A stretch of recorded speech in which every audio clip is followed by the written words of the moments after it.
দেখা যায় স্ক্রিন? জি স্যার, দেখা যায়।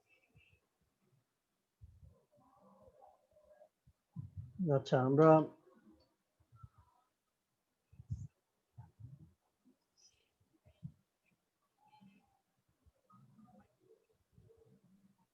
পড়তেছিলাম হচ্ছে কেমিক্যাল ইকুইলিব্রিয়াম। ইকুইলিব্রিয়ামের আমরা প্রায় বেশিরভাগ অংশ পড়ে ফেলছি। আজকে ইকুইলিব্রিয়াম শেষ করে দেবো ইনশাআল্লাহ।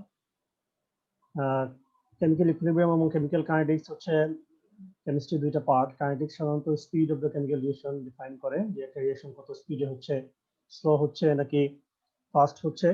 আর কেমিক্যাল ইকুইলিব্রিয়াম ডিফাইন করে যে একটা রিয়েকশন কতদূর পর্যন্ত হবে বা কতদূর পর্যন্ত যাবে একটা রিয়েকশন, আদৌ একটা রিয়েকশন কমপ্লিট হবে কি হবে না, অথবা 50%, 30% এক্সটেন্ট অফ রিয়েকশন। স্যার স্লাইডটা দেখা যাচ্ছে না স্যার।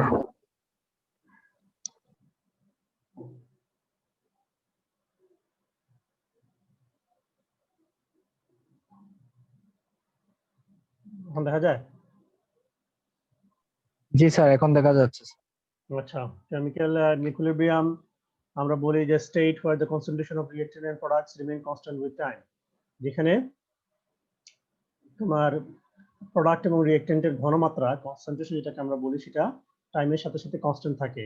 যখন একটা রিয়েকশন শুরু হয়, শুরু হওয়ার পর সাধারণত শুরু হওয়ার সাথে সাথে প্রোডাক্ট তৈরি হওয়া শুরু হয়, তাই না? শুধু তো প্রোডাক্ট থাকে না, কিছুক্ষণ পর হয়তো রিয়েক্টেন্ট গুলো রিয়েকশন করে কিছু প্রোডাক্ট তৈরি হচ্ছে, আস্তে আস্তে রিয়েক্টেন্টের পরিমাণ কমতে থাকবে, প্রোডাক্টের পরিমাণ বাড়তে থাকবে। এক সময় যদি হয় কি যে রিয়েক্টেন্ট এবং প্রোডাক্ট যদি রিয়েকশনটা কমপ্লিট হয়ে যায়, তাহলে তোমার রিয়েক্টেন্ট পাবা না, শুধু প্রোডাক্ট 100% প্রোডাক্ট তৈরি হয়ে যাবে। আর যদি রিয়েকশন কমপ্লিট না হয়, সেক্ষেত্রে দেখা গেল যে 50% রিয়েক্টেন্ট প্রোডাক্টে কনভার্ট হওয়ার পর রিয়েকশন আর সামনের দিকে আগাচ্ছে না। তো সেই সিস্টেমটায় কি হয়, প্রোডাক্টের কনসেন্ট্রেশন ঘনমাত্রাও সময়ের সাথে কোনো পরিবর্তন হয় না, যা প্রোডাক্ট তৈরি হওয়ার হয়ে যায়, এবং রিয়েক্টেন্টের পরিমাণও চেঞ্জ হয় না। সেটাকে আমরা বলি স্টেট অফ কেমিক্যাল ইকুইলিব্রিয়াম।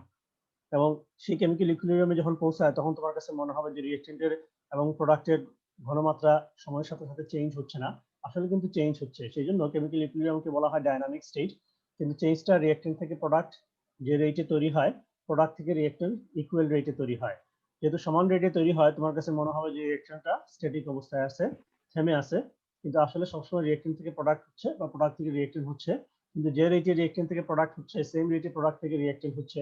সেই জন্য রিয়েক্টেন্ট এবং প্রোডাক্টের ঘনমাত্রার কোনো চেঞ্জ আসতেছে না। সেটাকে আমরা বলি chemical equilibrium in a dynamic state. আমরা পড়ছি ল অফ মাস সেকশন, কি জিনিস, যে rate of a chemical reaction is proportional to the active mass of the reactant. একটা রিয়েকশনের রেট ডিপেন্ড করে রিয়েক্টেন্টের ঘনমাত্রার উপরে। অ্যাক্টিভ মাস বলতে বোঝায় কনসেন্ট্রেশন, মোলার কনসেন্ট্রেশন। যে রিয়েক্টনের ঘনমাত্রা যত বেশি হবে, তত বেশি রিয়েকশনের রেট বা স্পিড তত বেশি হবে। এর কারণ হচ্ছে রিয়েক্টেন্ট গুলো পারস্পরিক কলিশন থেকেই কিন্তু রিয়েকশনটা হয়। কেমিক্যাল রিয়েকশনটা হয় রিয়েক্টেন্ট মলিকুলার কলিশনের মাধ্যমে। যে ঘনমাত্রা যত বেশি থাকবে, তার একটা ইউনিট ভলিউমের মধ্যে তার সংখ্যা তত বেশি থাকবে, রিয়েক্টেন্টের সংখ্যা বেশি থাকবে। যত বেশি সংখ্যা থাকবে, তত তারা কাছাকাছি থাকবে, তত বেশি তাদের মধ্যে কলিশন হবে, তত বেশি রিয়েকশন হবে। সেই জন্য rate of a chemical reaction is proportional to the active mass or concentration of the reactant. আমরা ইকুইলিব্রিয়াম কনস্ট্যান্ট বের করছি। আমরা বলছি যে একটা রিয়েকশন যদি হয় generalize equation a plus B থেকে যদি সি প্লাস ডি তৈরি হয়, সেই ক্ষেত্রে a প্লাস বি থেকে সি প্লাস ডি তৈরি হওয়াকে আমরা বলি ফরওয়ার্ড রিয়েকশন। আবার যেহেতু এটা কেমিক্যাল ইকুইলিব্রিয়াম, একটা রিয়েকশন কমপ্লিট হয় না, সেই জন্য আমরা দুই দিকে উভয়মুখী বিক্রিয়া, সেই জন্য সি প্লাস ডি যখন তৈরি হয়, সি প্লাস ডি রিয়েকশন করে আবার এ প্লাস বিও তৈরি হয়। তাহলে ফরওয়ার্ড একটা রিয়েকশন, ব্যাকওয়ার্ড একটা রিয়েকশন। ফরওয়ার্ড হচ্ছে এ প্লাস বি থেকে সি প্লাস ডি তৈরি হওয়া, ব্যাকওয়ার্ড হচ্ছে সি প্লাস ডি থেকে এ প্লাস বি তৈরি হওয়া। আর এ প্লাস বি থেকে সি প্লাস ডি ফরওয়ার্ড এবং ব্যাকওয়ার্ড ডিরেকশনের গতি যদি সমান থাকে, সেক্ষেত্রে রেট কনস্ট্যান্ট আমরা লিখতে পারি প্রথমটার জন্য ফরওয়ার্ড ডিরেকশনের জন্য k1, ব্যাকওয়ার্ড ডিরেকশনের জন্য k2।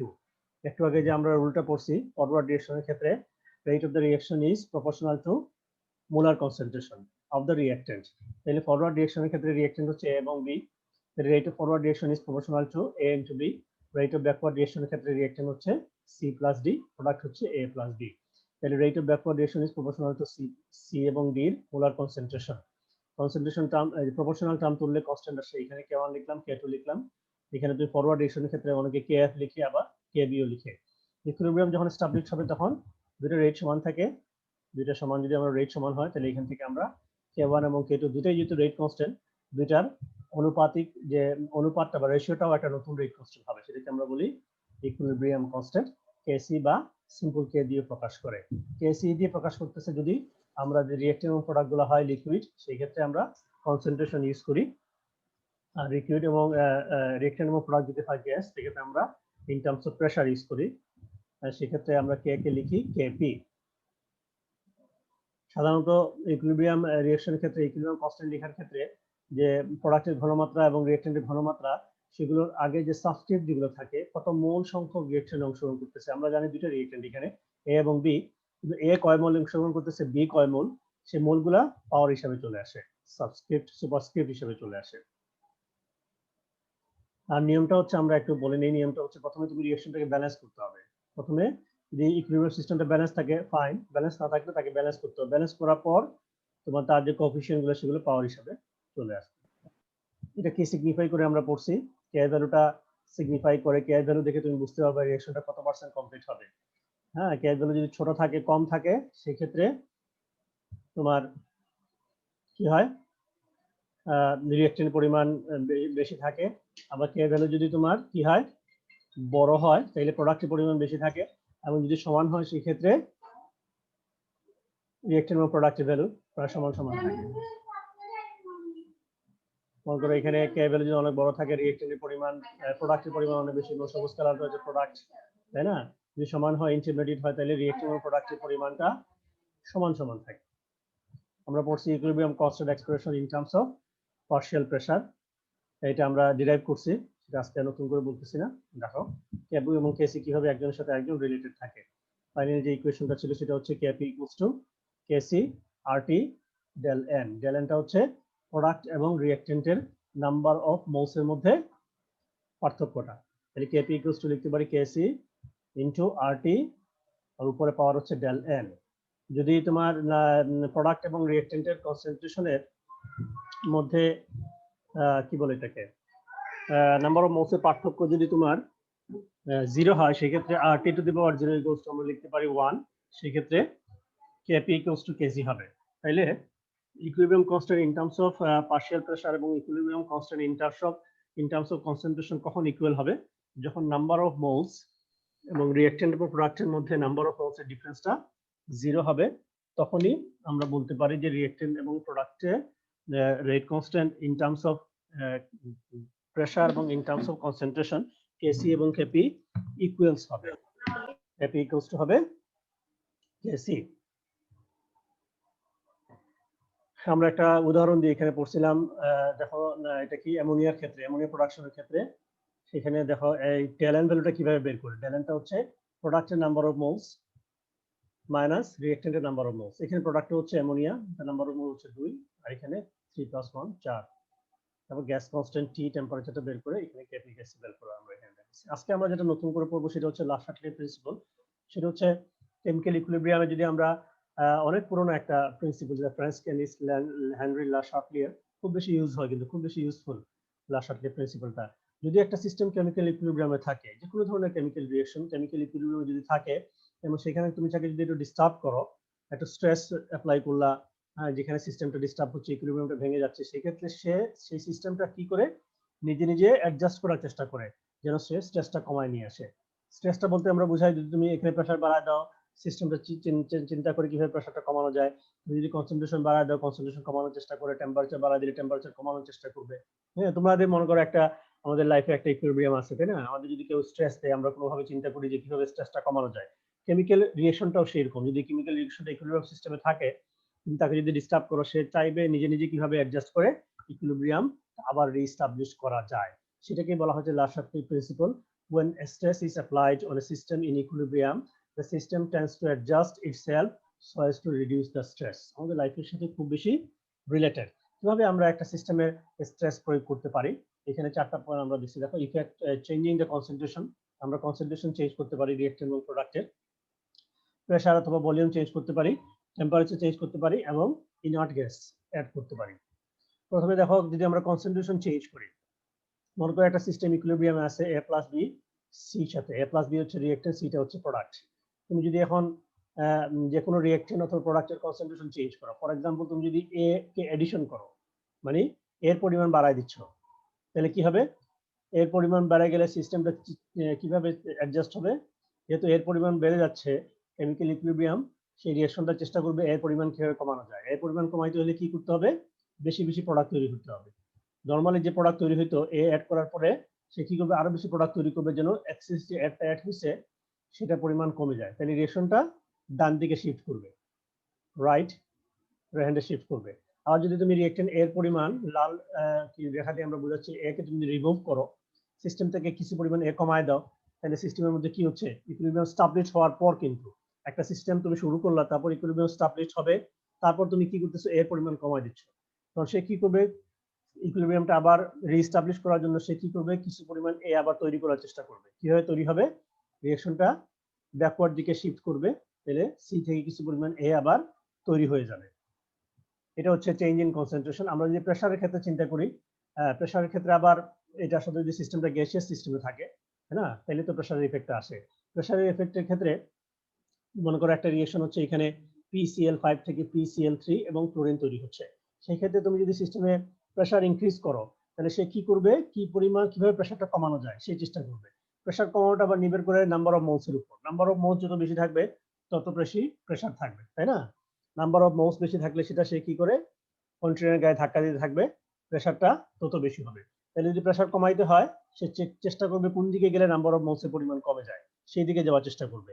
আর তুমি যদি সিস্টেমের প্রেসার কমায় দাও তাহলে সিস্টেমটা কি করবে? প্রেসার বাড়ানোর চেষ্টা করবে। প্রেসার কিভাবে বাড়াবে? প্রেসারটা ইকুইলিব্রিয়ামটা এমন দিকে শিফট করবে যেখানে নাম্বার অফ মোলস এর পরিমাণ বেড়ে যায়, এবং নাম্বার অফ মোলস এর পরিমাণ বাড়লে প্রেসারও বাড়বে। তাহলে সে চেষ্টা করবে এমন দিকে শিফট হতে যেখানে নাম্বার অফ মোলস এর পরিমাণ বেশি। ফর এক্সাম্পল এখানে দেখো তুমি অ্যামোনিয়ার ক্ষেত্রে নাইট্রোজেন এবং 3 হাইড্রোজেন মিলে 2 অ্যামোনিয়া তৈরি হচ্ছে। এখন তুমি যদি এখানে প্রেসার ইনক্রিজ করো, সিস্টেমটা কোন দিকে শিফট করবে? প্রেসার ইনক্রিজ করলে সে কি করবে? প্রেসার ডিক্রিজ করার চেষ্টা করবে। প্রেসার কিভাবে ডিক্রিজ করবে? নাম্বার অফ মোলস এর পরিমাণ কমায় দিবে। নাম্বার অফ মোলস কম হলে প্রেসারটাও কম হবে। কোন দিকে শিফট করলে নাম্বার অফ মোলস এর পরিমাণ কম? রিঅ্যাকট্যান্টের ক্ষেত্রে দেখো নাম্বার অফ মলিকুলস হচ্ছে মোলের পরিমাণ হচ্ছে 4, প্রোডাক্টের ক্ষেত্রে হচ্ছে 2। তাহলে সে কি করবে? ডান দিকে যাওয়ার চেষ্টা করবে, এই দেখো রাইট হ্যান্ডে যাওয়ার চেষ্টা করবে। আবার তুমি যদি প্রেসার কমায় দাও সে প্রেসার বাড়ানোর চেষ্টা করবে, সে বাম দিকে যাওয়ার চেষ্টা করবে। আর নাম্বার অফ মোলস যদি রিঅ্যাক্ট্যান্ট এবং প্রোডাক্টের সেম থাকে তাহলে কিন্তু প্রেসার চেঞ্জ করলে এখানে কোনো ইফেক্ট হবে না, কারণ ডানে বামে গেলেও তার একই সিস্টেম রয়ে গেছে। Effect of change in temperature. টেম্পারেচারের ক্ষেত্রে আমরা কি চিন্তা করব? প্রথমে চিন্তা করব রিঅ্যাকশনটা এক্সোথার্মিক রিঅ্যাকশন নাকি এন্ডোথার্মিক রিঅ্যাকশন। এক্সোথার্মিক মানে বলতে বোঝায় তাপ উৎপাদী রিঅ্যাকশন, এন্ডোথার্মিক হচ্ছে তাপ হারি রিঅ্যাকশন মনে হয়। তাপ উৎপাদী রিঅ্যাকশন যদি হয় সেই সিস্টেমটা অলরেডি তাপ উৎপন্ন করতেছে। এখন যদি তুমি টেম্পারেচার বাড়ায় দাও সে চেষ্টা করবে কি করতে? তাপটা কিভাবে কমানো যায় সে কি করবে? যেহেতু রিঅ্যাকশনটা হচ্ছে তাপ উৎপাদী রিঅ্যাকশন, এক্সোথার্মিক রিঅ্যাকশন, তাপ উৎপন্ন হচ্ছে। তাপ কখন উৎপন্ন হয়? যখন ফরওয়ার্ড রিঅ্যাকশন হচ্ছে। একটা সিম্পল রিঅ্যাকশন যখন ফরওয়ার্ড দিকে যাচ্ছে তখন তাপ উৎপন্ন হচ্ছে। এখন তুমি সিস্টেমে কি করলা? আরো হিট দিয়ে দিলা। তখন সে কি করবে? হিট কমানোর চেষ্টা করবে, সে ব্যাকওয়ার্ড যাওয়ার চেষ্টা করবে। আবার সিস্টেমটা যদি এন্ডোথার্মিক রিঅ্যাকশন হয়, যে রিঅ্যাকশনে তাপ গ্রহণ করে, সেক্ষেত্রে যদি টেম্পারেচার বাড়ায় দাও সে কি করবে? সে আবার ডান দিকে যে রাইট যে রিঅ্যাকশনটা আছে সেই রিঅ্যাকশনটা স্পিডটা আরো বাড়ায় দিবে যেন এক্সেস তাপটা সে নিয়ে নেয়। এটাকে বলা হয় effect of change in temperature. তাহলে টেম্পারেচার ইফেক্টটা দেখতে হলে তোমাকে দেখতে হবে আগে রিঅ্যাকশনটা কি এক্সোথার্মিক রিঅ্যাকশন নাকি এন্ডোথার্মিক রিঅ্যাকশন। ইনার্ট গ্যাসের ক্ষেত্রে কোনো ইফেক্ট সাধারণত হয় না। ইনার্ট গ্যাসে সাধারণত কোনো প্রেসারে কোনো চেঞ্জ করতে পারে না, সেই জন্য ইনার্ট গ্যাসের ক্ষেত্রে কোনো ইফেক্ট সাধারণত হয় না। কেমিক্যাল ইকুইলিব্রিয়ামের একটা উদাহরণ হচ্ছে আমাদের বডিতে, আমরা একটা প্র্যাকটিক্যাল উদাহরণ রেখে দিচ্ছি হিমোগ্লোবিনের সাথে ইকুইলিব্রিয়াম। HB দিয়ে এখানে হিমোগ্লোবিন বোঝায়। হিমোগ্লোবিন সাধারণত কোথায় থাকে? রেড ব্লাড সেলের মধ্যে থাকে, তাই না? Within our red blood cell, a protein called hemoglobin, এটা এক ধরনের প্রোটিন, গ্লোবিউলিন বা প্রোটিন বলা হয় থাকে।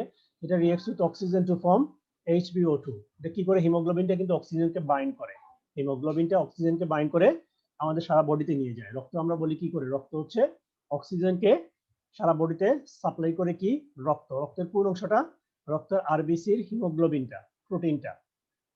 এবং সেই রিঅ্যাকশনটা হচ্ছে হিমোগ্লোবিন প্লাস অক্সিজেন, ইকুইলিব্রিয়াম হচ্ছে HbO2। তাহলে অক্সিজেনটা এখানে বাইন্ড হচ্ছে হিমোগ্লোবিনের সাথে, এবং এটা বাইন্ডিং অবস্থায় হিমোগ্লোবিন, এটা আনবাউন্ডেড অবস্থায় হিমোগ্লোবিন। যখন আমরা শ্বাস নিচ্ছি এই ইকুইলিব্রিয়াম সিস্টেমটা খেয়াল করো, নিচেরটা, সেখানে মনে করো লাং, আমাদের লাংয়ের মধ্যে কি হয়?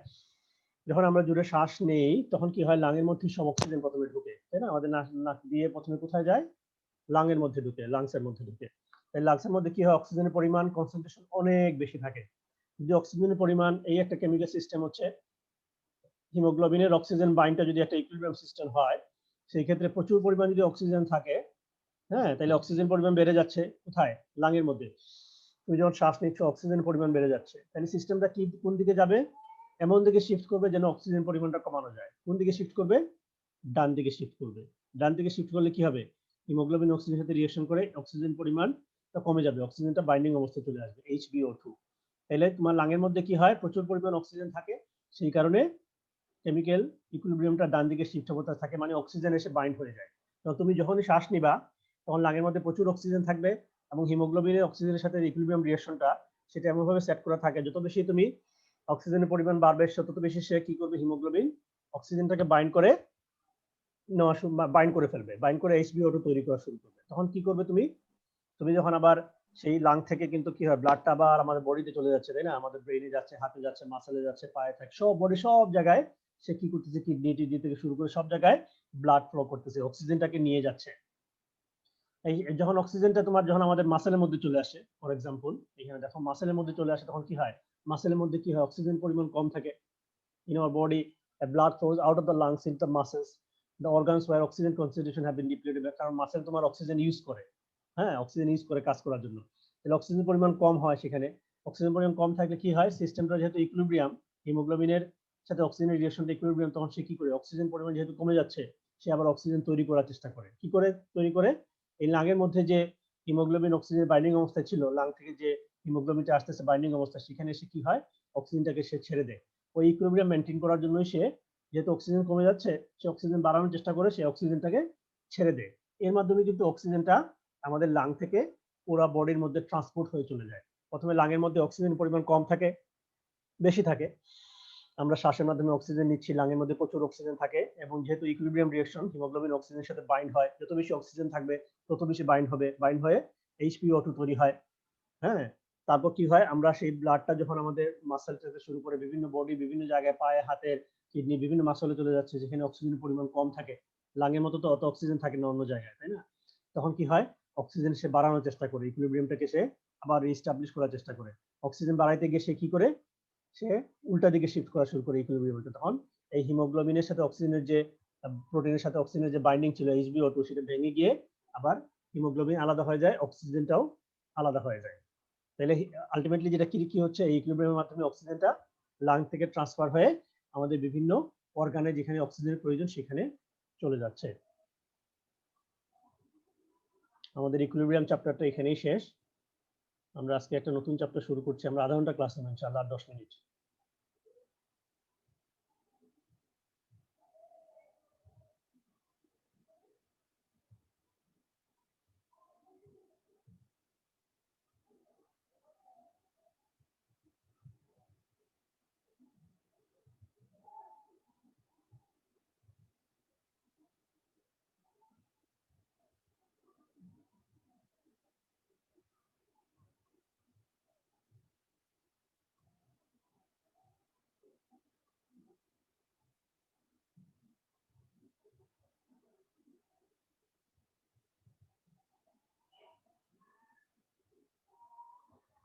দেখা যায় এটা?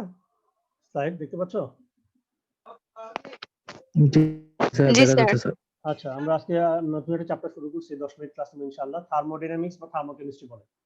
এতক্ষণ আমরা পড়লাম কেমিক্যাল ইকুইলিব্রিয়াম, এখন আমরা পড়বো থার্মো কেমিস্ট্রি বা থার্মোডাইনামিক্স, দুটোর একসাথে মিক্স করে তোমাদের চ্যাপ্টারটা, যেখানে কি কি চ্যাপ্টারের মধ্যে কি কি কন্টেন্টস আছে আমরা সেখানে একটু দিয়ে দিছি।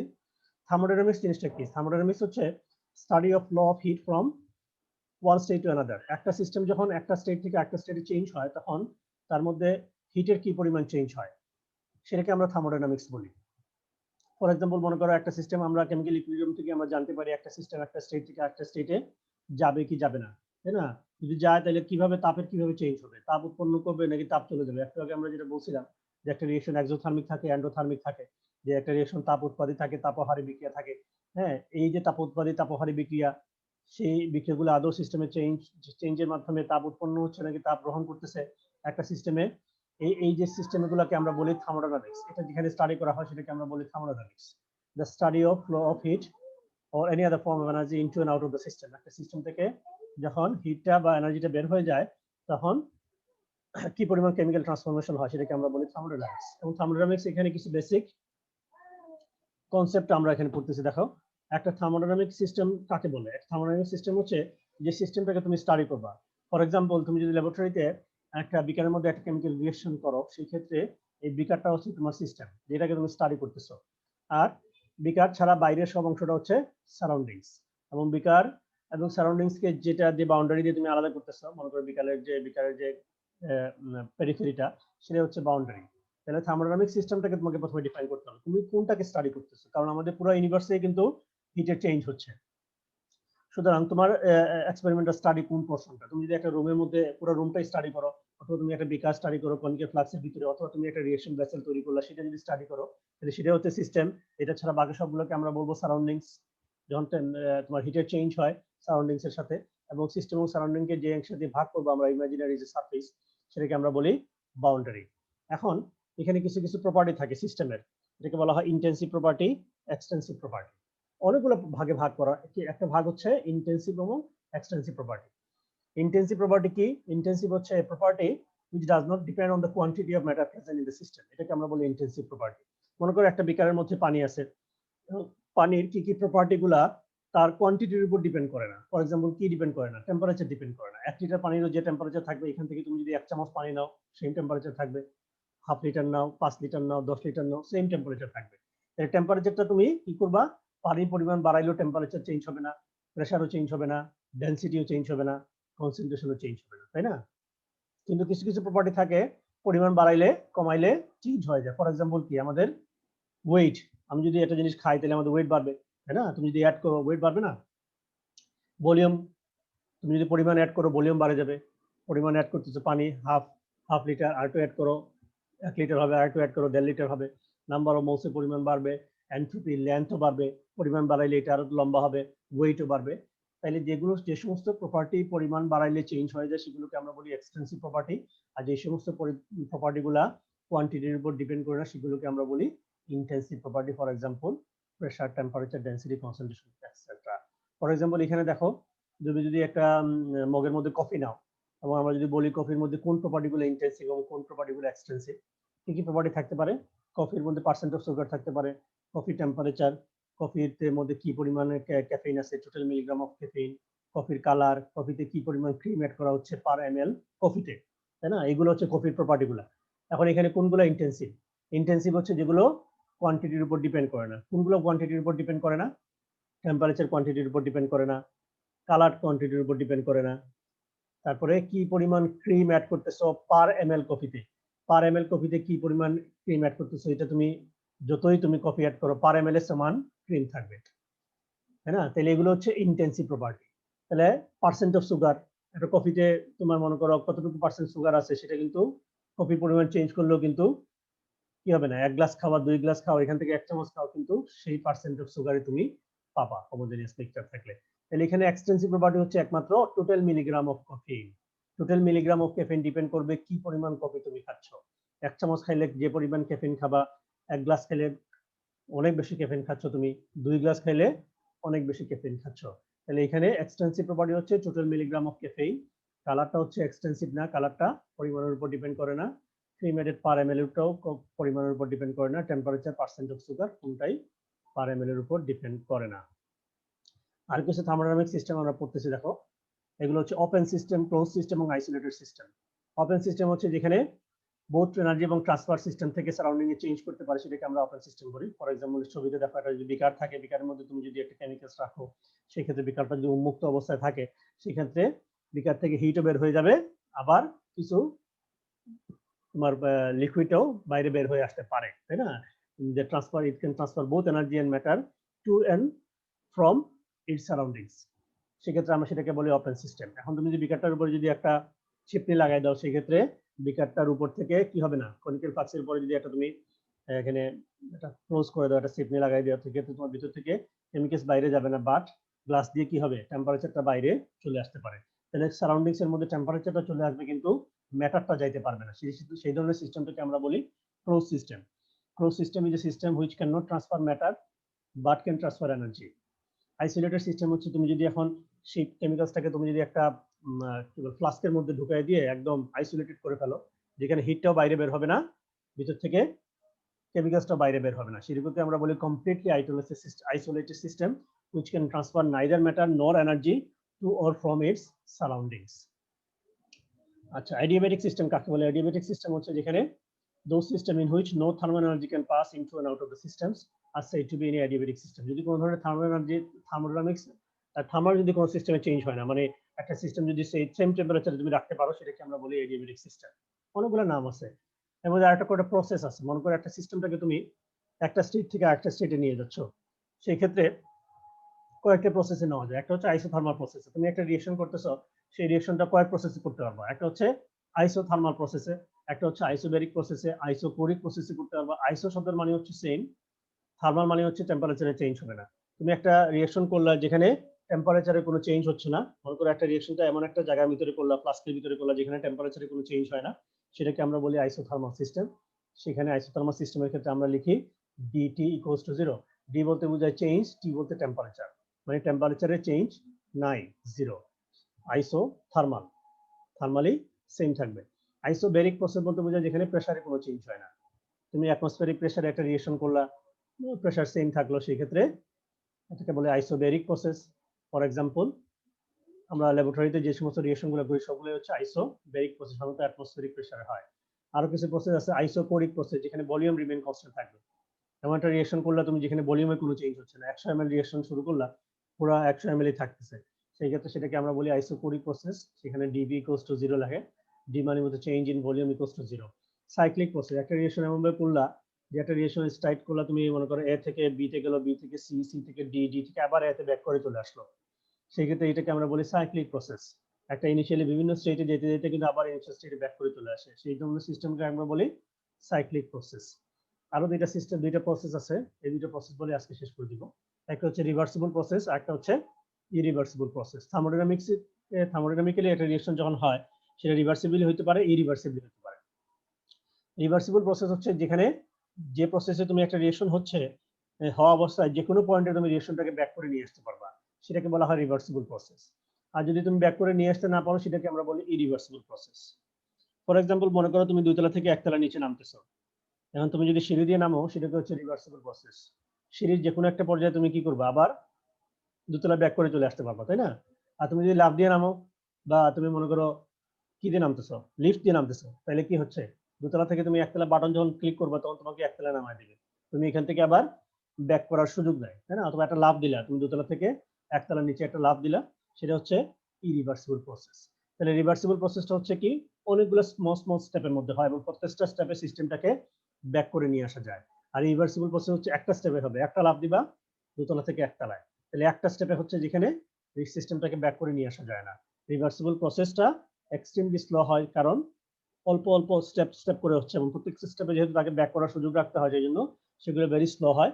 ইরিভার্সিবল প্রসেসটা সাধারণত একটা কনসিডারেবল স্পিডের মধ্যে রিঅ্যাকশনটা হয়। আজকে আমরা এইটুকুই থাকুক, কোনো প্রশ্ন থাকলে বলো, আর নাহলে তোমরা পার্সেন্টেজ দিয়ে আগামী ক্লাসে ইনশাআল্লাহ আমরা থার্মোডাইনামিক্স শেষ করব।